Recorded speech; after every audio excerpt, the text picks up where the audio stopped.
Nulle part ailleurs en Europe, autant de palais, de maisons bourgeoises sont consacrés au savoir.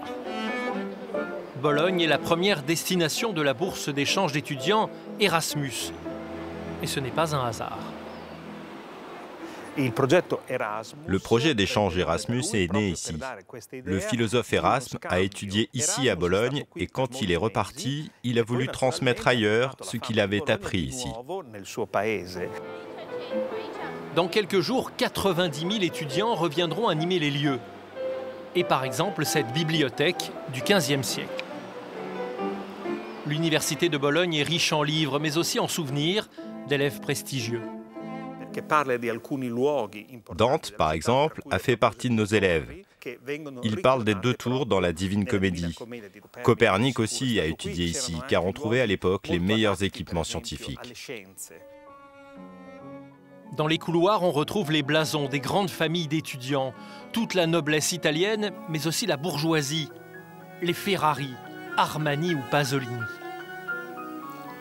Fondée en 1088, l'université est la plus vieille d'Occident. Un concept révolutionnaire pour l'époque.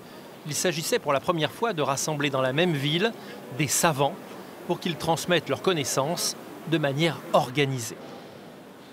L'idée aura tellement de succès que se pose le problème des locaux. C'est ainsi que le palais de l'Arciginasio verra le jour. Jusqu'à cette période, chaque professeur enseignait chez lui ou dans des lieux privés. L'université n'existait pas.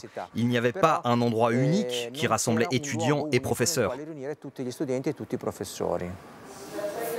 Marcello Fini nous a conduits dans le lieu le plus étonnant. Une salle pleine de fantômes. Le théâtre d'anatomie. Ici se tenait le cours le plus prisé de la Renaissance, la dissection humaine. Les cours d'anatomie, c'étaient de véritables événements, des spectacles.